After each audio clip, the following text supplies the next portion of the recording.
Good morning, all. Today we are going to learn a new drama.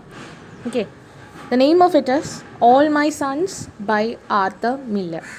Okay, so Arthur Miller was an American dramatist and he has written various dramas taking into perspective the American dream. What is meant by the American dream? American dream was the thought that America was a place which was heavenly. Okay, people who were used to escape to America, they thought that their life would be safe. They will be very rich.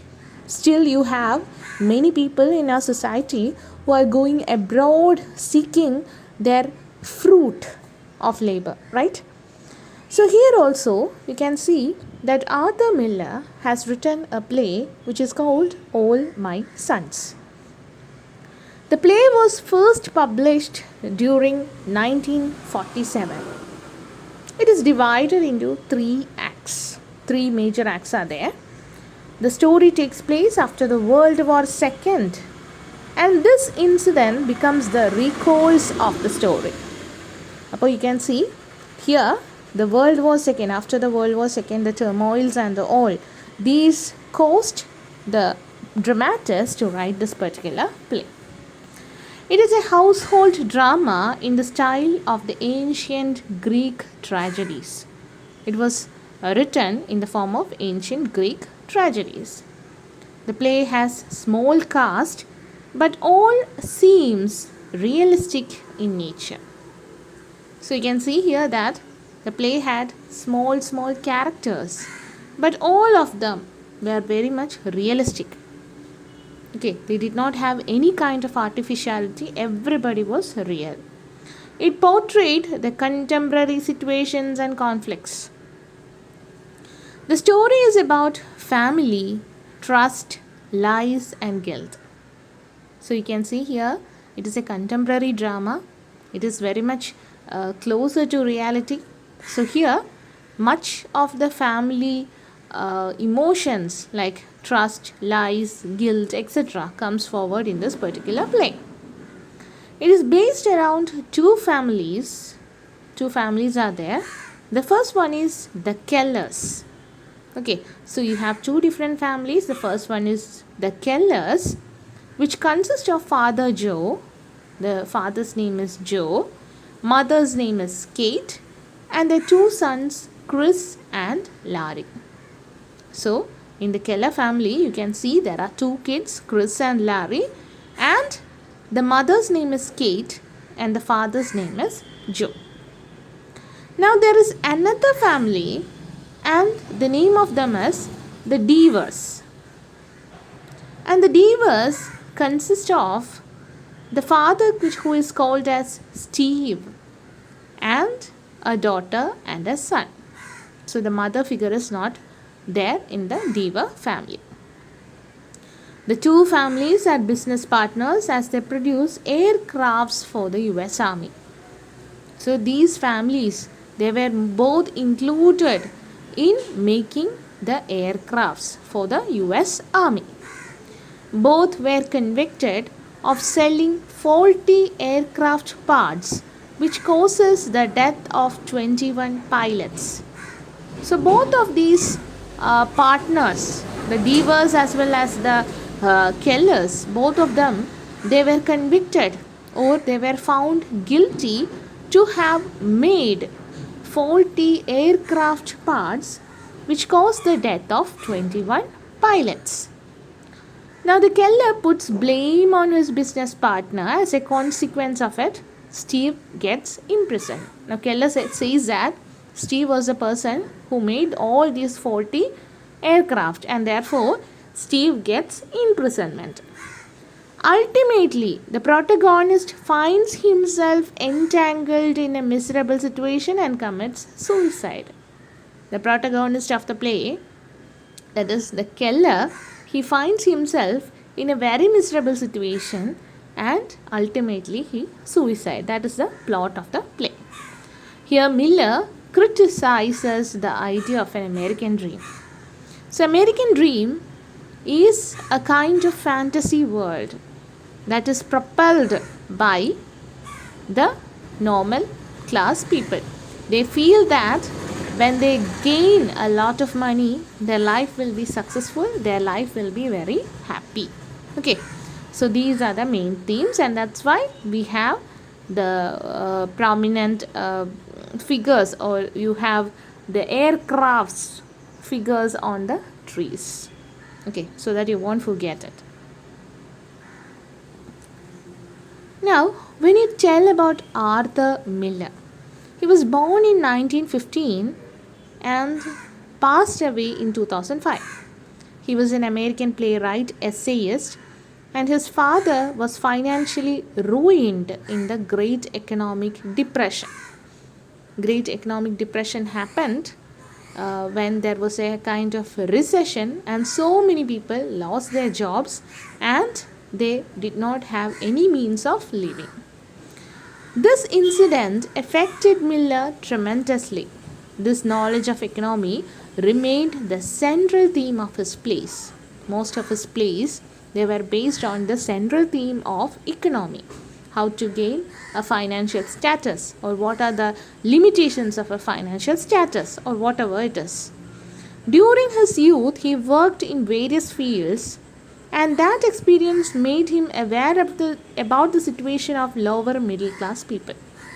He worked in different kind of situations, and all these situations and experiences made him understand the life of the middle class people. He considered himself as an American liberal. Liberal means a person who seeks liberty or freedom. Miller frequently faced difficulties with conservative and reactionary circles in America. You can see that there was a consequent difficulty that was faced by Miller due to the conservative and reactionary ideologies that was happened. അല്ലെങ്കിൽ ആ ഒരു thoughts ഉൾക്കൊണ്ട് പ്രവർത്തിക്കുന്ന ആൾക്കാർ, they were creating a kind of difficulty for them. His main works are The Crucible, Death of a Salesman, A View from the Bridge, The Price, After the Fall, Broken Glass, and Focus. Focus is the only novel that he has written. The rest of them are dramas. So, below you can see the picture of Arthur Miller. Now, setting of the play. The setting of the play is Keller's backyard after the World War II. It suggests comfort and isolation from the community. The backyard, it gives a kind of isolation from the community and also a kind of comfort. Because the townspeople suspect the truth about Joe, and destructive forces threaten the people. Okay, the setting, the fall of an apple tree. So here you can see there is an apple tree that has fell down. You can see that in the backyard. The picture is there, and the position of this particular backyard is in such a way that other peoples can't connect with these people, and the townspeople suspect the person Joe for killing the 21 pilots. Now here this is a pictorial representation. You can see the two business partners are there, Joe and Kate, husband and wife. They're together called as the Kellers. And you have Steve Deaver, and he is in jail accused for selling faulty aircrafts. Now, Joe and Kate are the parents to Larry and Chris. Larry is the elder son. He is considered missing in World War II. And Chris, the younger son, proposes Anne for a marriage, former fiancée of Larry. So, this Chris is going to marry the former fiancée of Larry, and the girl's name is Anne. Okay. Now you have other neighbors also, Dr. Jim Bayliss and Sue Bayliss, Frank Lube and Lydia Lube. Now in the case of Steve Deaver, who is accused and who is in jail for selling faulty aircrafts, you can see that the father's name is George. The son's name is George, and he is a World War II veteran and a lawyer. Veteran means a person who has survived. Now, the sibling of George is Anne. Anne is the daughter who is in love with Chris after the death of Larry. Okay, so the Anne, who is the daughter of Steve Deaver, is in love with Chris, the son of Keller, and the brother of her former fiancé, whose name is Larry. Okay, so this is the gist. Now, the main characters of the play. You have Joey Keller, he's the head of the family, 60 years old, a heavy man of solid mind and build, a self-made businessman. He's a self-made businessman and he's 60 years old and he's very bulky and he's also having a strong mind and body. Now, a quote is there. When he reads, when he speaks, when he listens, it is with the terrible concentration of the uneducated man for whom there is still wonder in many commonly known things.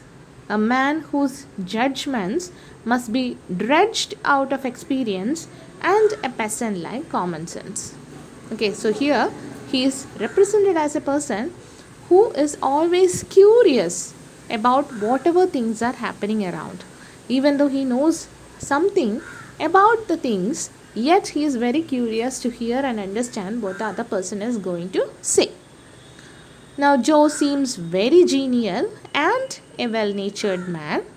His business means great deal to him, almost as much as his family. Unfortunately, he orders Steve to cover the cracks in some airplane engine parts. So he asks Steve to cover some cracks in the airplane. And Joe puts the blame on Steve and escapes from the imprisonment. So when the people or the police questions him, he says that it is Steve who has closed the cracks and therefore Steve who has caused the pilots to die. Now Joe puts the blame on Steve and escapes from the imprisonment. It seems that he has entangled himself between socialism and individualism. So here there is a satirical point. He always stands for socialism, serving the society, and also he stands for individualism or in the safety of himself. At the end of the play, he commits suicide. So this is the main character role of Joey Keller. The second person is Kate Keller. She is in her early 50s and wife of Joe, mother of Larry and Chris. And when you say about her, she is a woman of uncontrolled inspirations and an overwhelming capacity for love. She is very much in love with her world and her family. A typical superstitious woman. She is very superstitious about things that are going to happen. She hopes that Larry has survived and will return home. Not only because she loves her son, but she knows the truth about Joe. He ordered his partner to cover the cracks in the cylinder head that eventually result in the death of several American fighter pilots.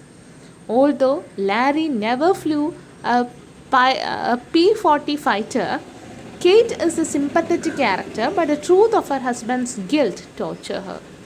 She is guilt-ridden because of the guilt that her husband has done. Now, next one is Chris Keller. Chris Keller is a younger son of the Keller family and he is 32 years old. Like his father, he is solidly built, a listener, a man capable of immense affection and loyalty. He is in love with Anne Deaver, the former girlfriend of his deceased brother Larry. So Larry is missing and now he is in love with his girlfriend. A veteran of World War II works for his father. He believes that his father is an innocent guy. An idealist, he has very strong sense of justice and responsibility. He is very much in for the strong sense of justice and responsibility that he has to do for his family and the country. According to him, one should be guided by the noblest principles. He encourages his friend Jim to leave his medical practice to pursue further study. That's why Sue believes that Chris is a hypocrite. Okay, so Sue believes that Chris is a hypocrite because he encourages Jim to leave his medical practice to further study. But Sue thinks that a profession is a profession. Nobody will be studying after getting a profession. So she thinks that Chris is a hypocrite. His over affection for his father blinds him to the truth that his father is a culprit. At the end, he wants to see his father return to prison. Now, the next person is Anne Deaver. Anne Deaver is the daughter of Steve and younger sister of George. Anne is 26 years old. She is gentle, but despite herself, capable of holding fast to what she knows. She knows something and she stands for whatever she knows. She is an attractive lady and quite practical as she accepts the situation as it is. She visits the Keller house as she was invited by Chris. According to her, Steve is guilty and she refuses to visit him at jail. So, she thinks that her father is guilty and therefore she refuses to visit him at a jail. She is perhaps blinded by her love for Chris, whom she plans to marry. That is the character sketch of Anne Deaver. When you are asked a question about all these characters, you should have to write like this. Next person is George Deaver. George Deaver is the son of Steve and the elder brother of Anne and is almost Chris' age. He is a paler man, now on the edge of his self-restraint. He is almost fatigued with the world. He is almost desperate of this world.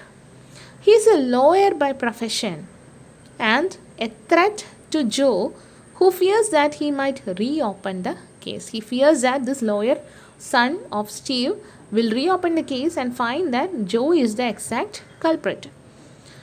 After visiting his father in jail, he confronts Joe.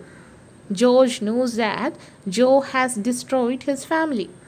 He refuses Anne to marry with Chris as his father is in jail because of Chris' family. Naturally, something that we see in the movies. Now, there is Dr. Jim Bayless. He is a very good neighbor and a friend of Chris, who is almost 40 years old. He is a wry, self-controlled man, an easy talker but with a wisp of sadness that clings even to his self-effacing humor.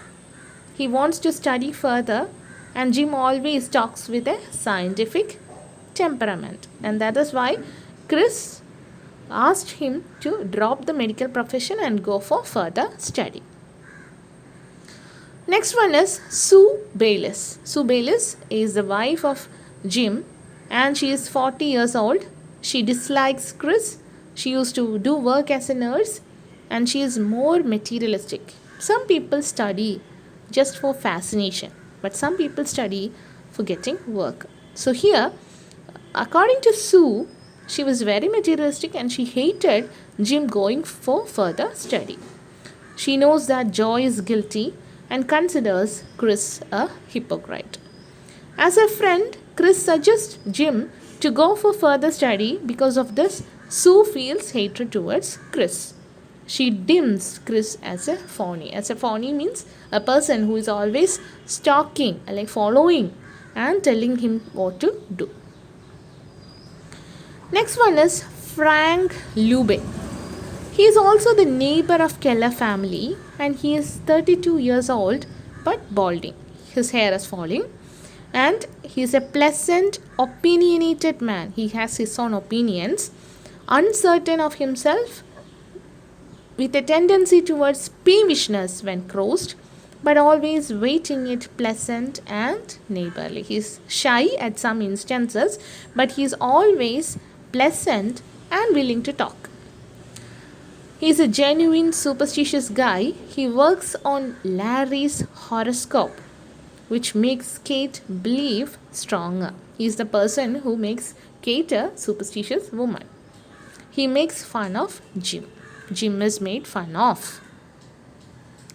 Next person is Lydia Lube. She is a robust, laughing girl of 27, wife of Frank, and former lover of George, mother of 3 babies, and she lacks the knowledge of household machinery. Okay. Next is Bert. Bert is a neighborhood boy. He is the son of Jim and Sue, plays with Joey in the beginning of the play, pretending to be a policeman. He provides some kind of a comic relief in the drama. He wishes to see jail at the basement of Keller House, and Joe shows him a gun. With it at the end, Joe kills himself. So Joe is showing this little boy a gun in the beginning of the play, with which he kills himself at the end of the play. Next person is Larry Keller. Larry Keller is the elder son of Joe. He fought as a pilot in the Second World War and was reported missing. It is presumed by everybody that he is dead except his mother, Kate. Kate thinks that he is alive. He was engaged with Anne, and he physically never appears onto the stage. However, remains present throughout the play. His definite glances, definite thoughts about him are provided by the different characters, which make him alive even in the stage without him being present. But at the end, it is revealed in his letter that he could not bear the truth about his father's guilt and committed suicide. But towards the end, it is said that Larry has written a letter saying that he understood that his father was the main person who killed the 21 pilots, being irresponsible on the basis of building faulty aircrafts, and therefore he has committed suicide. Next one is Steve Deaver. Steve Deaver is the business partner of Joe. He is the father of Anne and George, and he is in jail accused for selling defective aircrafts to the US Army during World War II. When George visits him in the jail, he tells the truth about Joe and tries to convince George about his innocence. So George is the son who is a lawyer, and Steve tries to convince George saying that he is innocent. He never appears on the stage. He is just described. Now going to the main themes of the play, the themes are American Dream. The play is a critical investigation of the quest to achieve material comfort and an improved social status through hard work and determination.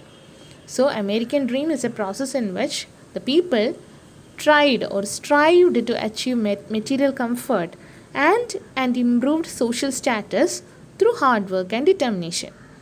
Joe is that kind of man who loses his integrity. Integrity means his truth in life to materialism in order to prosper. Keller is saying, all right, but don't think like that, because what the hell did I work for? That's only for you, Chris. The whole shooting match is for you. This is from the drama. Atonement and forgiveness is another theme of the play. Joe's suicide at the end of the play is both atonement and an escape from the guilt. Atonement in the sense that he is accepting his guilt, and also he is escaping from the guilt. That means he don't want to go to jail. It stems from Joe's realization that there can be no real forgiveness for what he has done. He is guilt-ridden, too much guilt-ridden, that he knows that there is no kind of forgiveness for what crime he has done.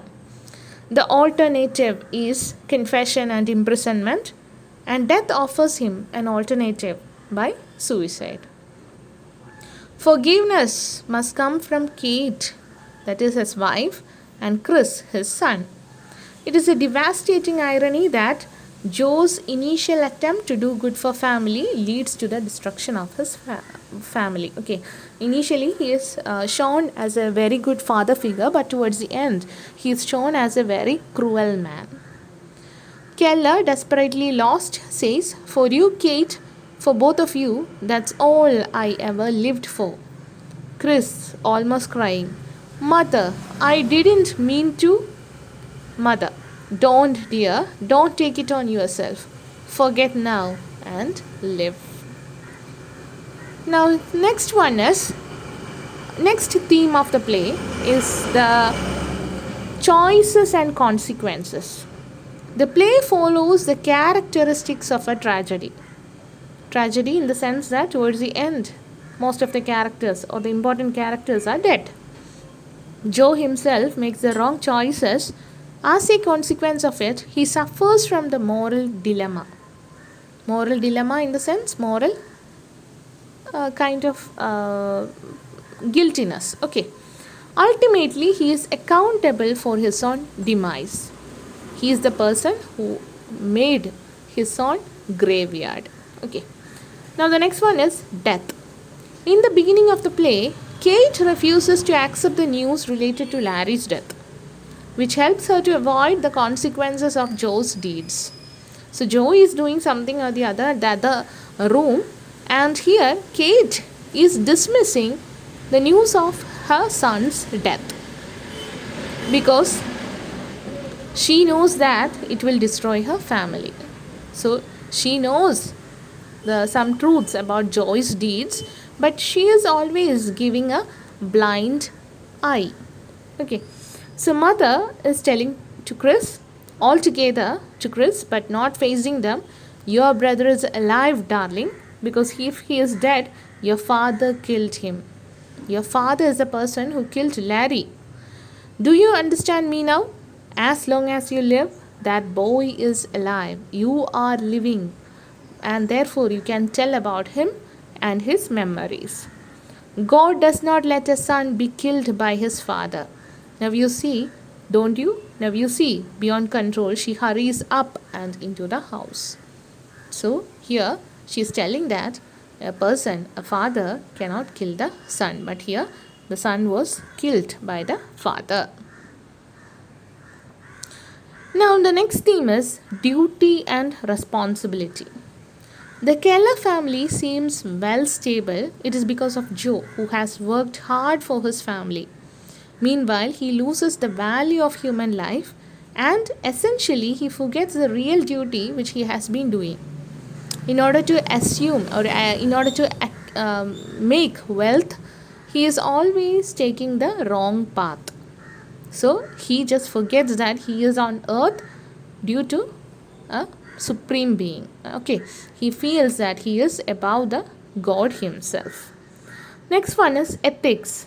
Joe's decision to send defective parts is a serious breach of ethics. Breach means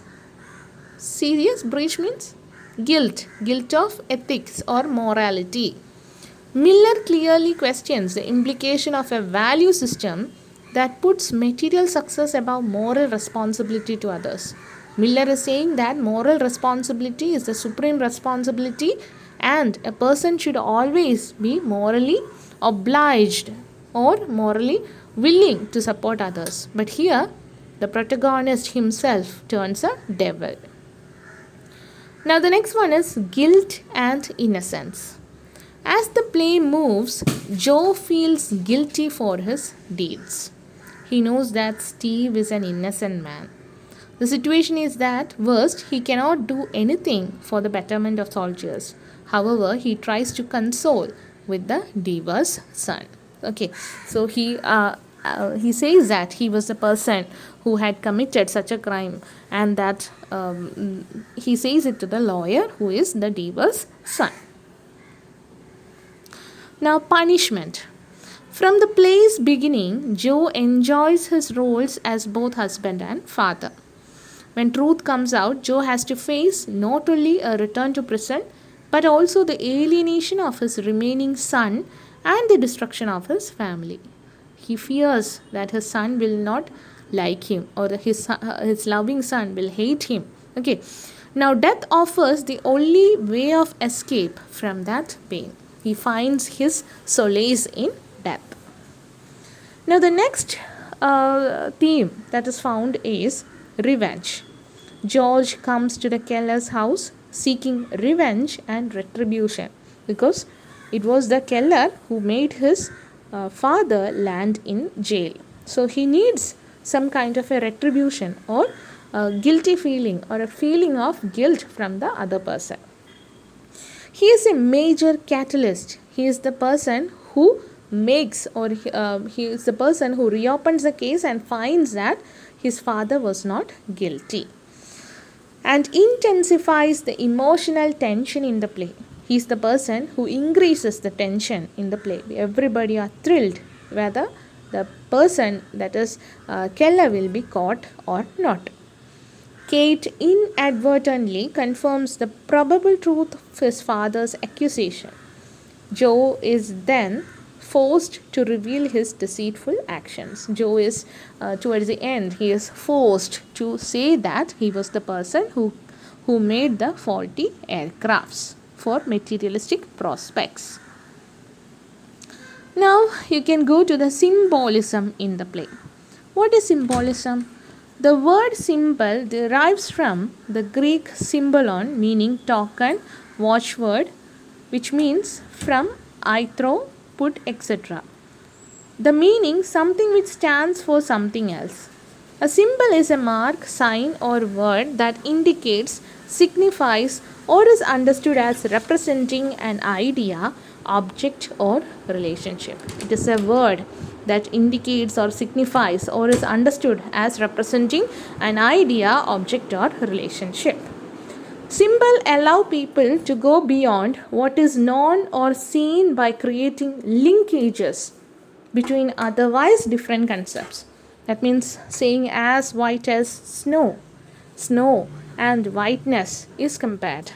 So here the symbolism always makes some things which cannot be together but can be concentrated into a togetherness.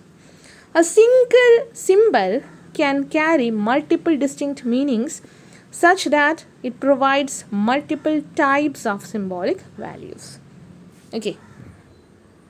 Now here the symbolism is Larry's tree. Larry is having a tree which is planted as a memorial when he didn't return from the World War II. You may be remembering the kind of apple tree which had fell down in the back courtyard, isn't it? So here that was planted in memorial or in memoriam of Larry, who was killed in the, who had gone for the World War II but who did not return.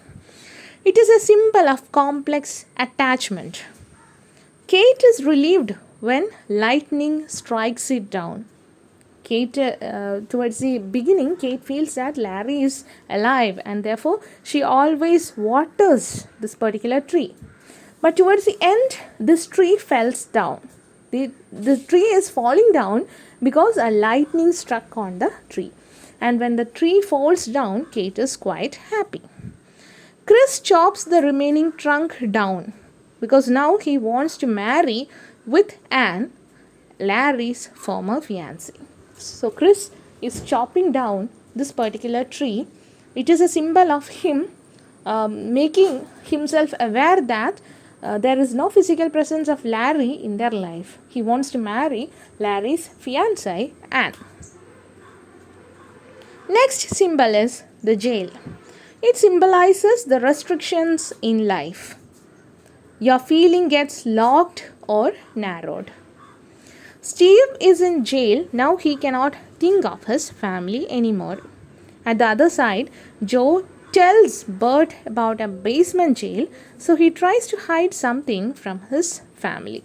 So you remember that a young boy is coming towards the beginning of the play and Joe is playing with Bert, and he is telling to Bert in a playful method that he has an underground jail in his home. So it means that he is trying to hide something from his family. His family is not aware of such a jail. Okay, that is also a symbol. Now Keller, seeing the jail, ain't allowed. But You know that. Okay.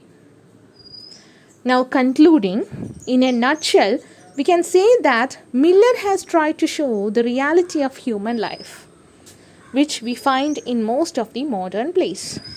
An interesting thing about this play is the character representation. Almost every character shows the characteristics of an American dream, which forces a person to drop fraternity and integrity. No brotherhood feeling is there, and no truthfulness or sincerity in nature is there, because they are all following a kind of materialistic world which is called as the American dream.